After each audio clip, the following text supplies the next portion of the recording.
Hello, hello. Welcome back to the You Will Be podcast, or welcome if you are new. I am your host, Tony Knight, and I am so glad to be able to sit here and talk to you guys every single week, and you guys keep coming back.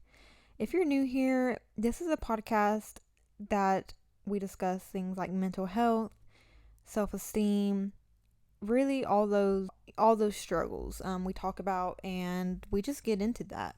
I just kind of wanted to set the tone. Is that the right word? Currently sitting here on my couch, and I'm covered up with a blanket, and it is like 80 something degrees outside. Does anybody else do that? Because I know I'm not the only one. But I just like to be cozy, you know? It's the best. You guys know, so I started this new thing last week where I get on and I talk about my favorite thing, the thing I've been loving recently. And I have been really into my new coffee creamer that I got. And I know it's something simple, something small, but honestly, that's the best thing. It's the Chobani coffee creamer. It is dairy free. I actually don't know what kind of like milk that they use. I don't even know if they use milk in it, but either way, it's some good stuff. And before I've tried the chocolate hazelnut, same brand, dairy free, and that was some good stuff. And then I tried another dairy free option at my local Walmart. Got something there, and it was pretty good. It was a vanilla flavored something. I don't remember the brand. And I was like, yes, this is good. But then there's not very many options of dairy free stuff at Walmart. It's like vanilla, caramel, and that's it. The one that I've been drinking is the caramel macchiato, and it is so good. It is sweet, and it's this chef's kiss. Like, it's phenomenal. And I got it from Sprouts. And also picked up a few other creamers, but I've been really on this Chobani caramel macchiato kick lately. I'm going to be really upset when I run out of it. I will be getting more immediately. But this is seriously the best like dairy-free coffee creamer that I've had. And it's good stuff. So yeah, that's what I've been loving. What have you guys been loving? What have you guys been up to? I've been okay recently. The weather's being really nice. It's hot outside. I love the hot. I love the sunshine, the way it feels on my body. I just love it. And I'm excited to be outside. I'm going to the beach in a few weeks. It's going to be great. Like, I plan on being on the beach or at the pool like 90% of the time. I know it's nice to be inside and watch TV and be in the air and just chill out. I do love that. I also love naps. But I don't know, I just feel different this year. Like, just going, like, I just want to be on the beach and just read my Kindle. I just got done with a book called Things We Never Got Over by Lucy Score. So I got done with that today. And that's like a 500 page book, and I didn't know. My Kindle said I was 10% done with it, and I was like way already in the book, and I was like, wait. I read so much. Why am I only 10% in this? And it's like a 500 page book, which I usually read like 300 page books, but not this time. I was like, okay, I'll read it. And at first, it was kind of hard to get into. I was like, oh, this is such a long book. This is such a long beginning. Like, come on. I'm ready to be in the book. If you guys know, like, if you guys read, you guys know what I'm talking about. Once you're in the book, like, you're in it. And this book was just like, come on. But then I can't remember what part I got in it, but I was like, wow, this is a good book. And then I finished it like pretty fast. It was a really good book. I'm actually reading the second one, In today's episode, I'm going to be giving you 4 self-care hacks that take no extra time.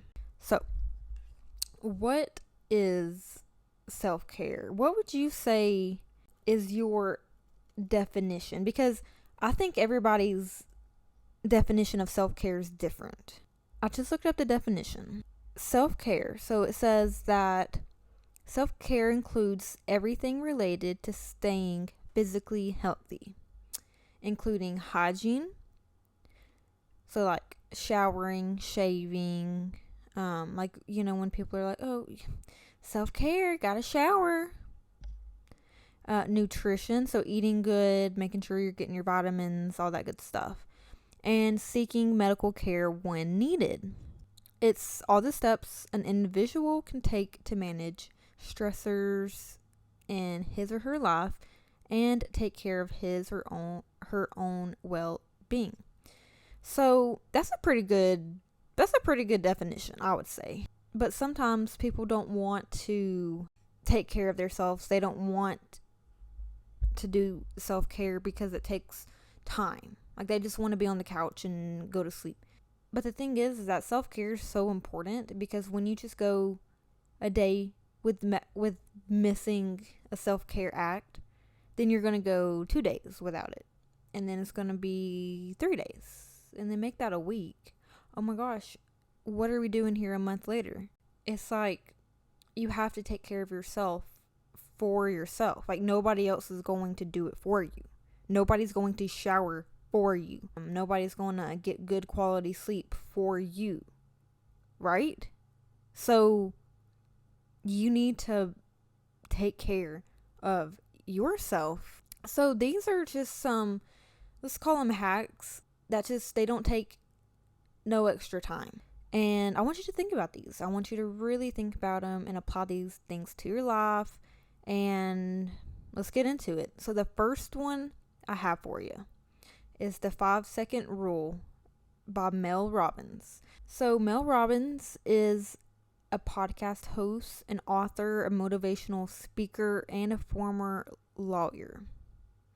And you might know her from like the TED Talk, and she has a few books, because I said she was an author. The 5-second rule, that's what we're talking about. That's one of her books. Okay. Anyways, so basically the ideas for people who tend to snooze or really like having a hard time getting out of bed and taking action in the morning.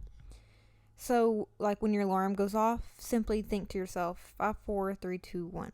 And when you say 1, you sit up, get your tail up, and you start your day. So like that's what that means, the 5-second rule.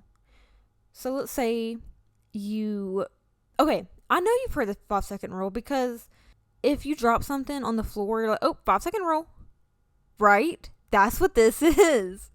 Or is it 7 seconds? 5? I don't know, but you guys know what I'm talking about. So this idea is the things that you're dreading doing, getting up in the morning to go to your crappy job, or go do the dishes before you go to bed. If you just say, okay, I need to get up from this couch, I'm so cozy, but I need to get up and I need to do the dishes. But I don't want to. 5, 4, 3, 2, 1. Okay, let's get up. And I find that when I do this, it really just helps me. Like I do this in the morning. Okay. When I'm going to work, I get up early in the morning and I'm tired and I love to sleep. I'm a night owl, but I get up early in the morning. The two don't mix, by the way. So when my alarm goes off, first off, I have like 5 alarms because I cannot get up on the first alarm. I can't. I need to go back to sleep or I'm not getting up. So in the morning, when that last alarm goes off, I'm like, no, I don't want to get up. But if I do the 5, 4, 3, 2, 1, then I'll get up. It sucks, but it works. So after you do this for a few days, it will help you with not dragging your feet around. Okay? Try it out. Let me know what you guys think, or let me know if you guys even do this already. I'm really interested to see how many people do this. So, okay. The second self-care hack that takes no extra time is during the low moments of your life or the low moments of your days, shift your focused attention to parts of that experience that are supportive for you and that are pleasant for you. So, like, okay, what do I mean? Like, what is Tony talking about here? When you're doing the dishes, what if you put the water temperature to the perfect temperature for your hands? If you're washing the dishes and you put it on all the way hot water, it's burning your hands and you're like, ow. Or it's cold, you don't like cold water. Maybe put it right in the middle. Maybe a little warmer than cold. Maybe that's the perfect temperature. Instead of focusing on how you're doing the dishes as a chore, like, I gotta do the dishes. Instead, pay attention to how good the water feels on your hands. And this goes for anything, really. Like if you're in the shower. Okay, I love hot showers. But sometimes when I take a super hot shower, my body gets super hot and it's like, Tony, please give me some cold water or something cooler than this. This is ridiculous, Tony. So then I'll change the water to the perfect temperature, and my body's thanking me like, thank you, this feels great. So instead of like, I gotta shower, I gotta do the dishes, I gotta do this, no, shift your focus into something more positive, into something more pleasant. The experiences become more supportive and more positive. The third self-care hack that takes no extra time is mindful breathing. And this is something that I need to implement more in my life. It's hard to remember to breathe, especially like when you're anxious. Just decide for the next 3 breaths, you're going to pay attention to what it feels like to breathe. Okay, so we're going to do this together. So for the next 3 breaths, pay attention to what it feels like. So deep breathe, catching another quick breath, and then exhaling all of that out in a big sigh. So let's do it, okay? So deep breath.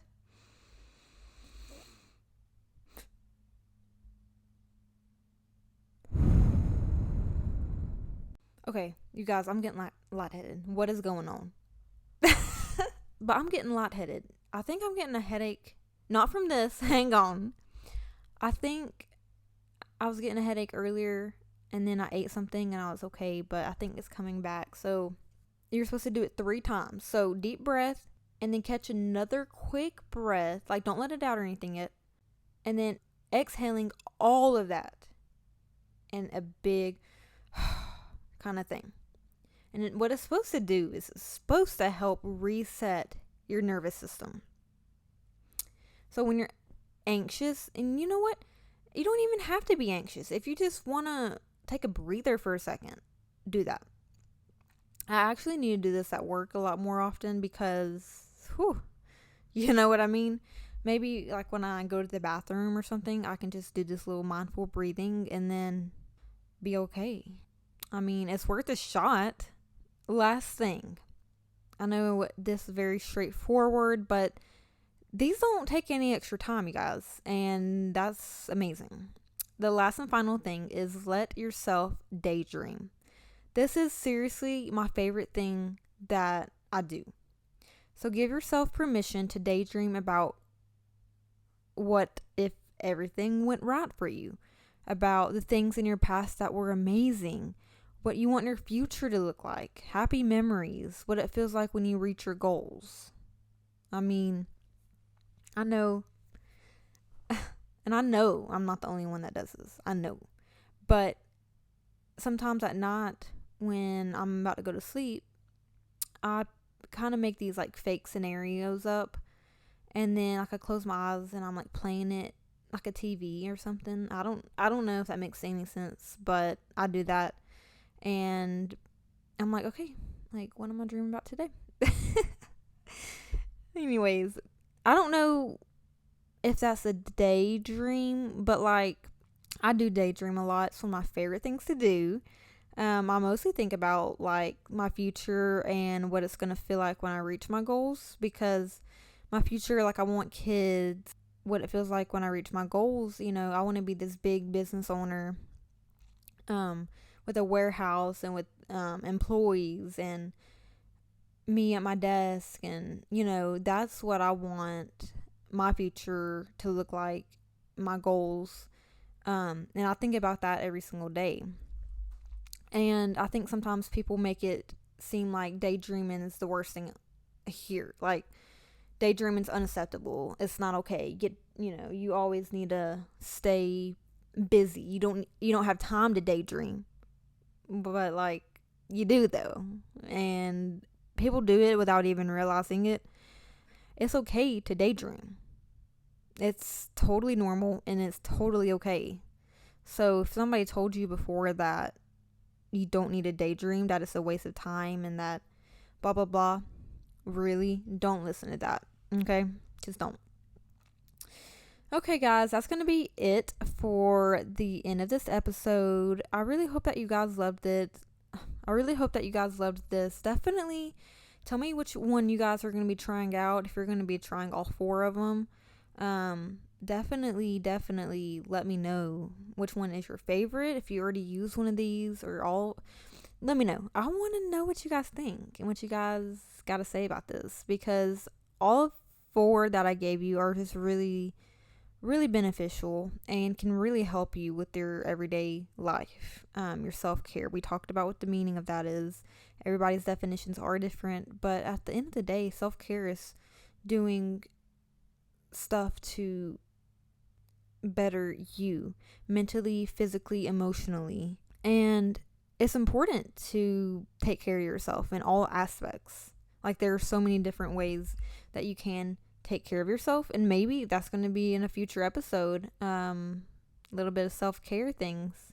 Maybe I can get to all 7 of the different self-care types of self-care. Yeah, there's 7. Bet you didn't know that.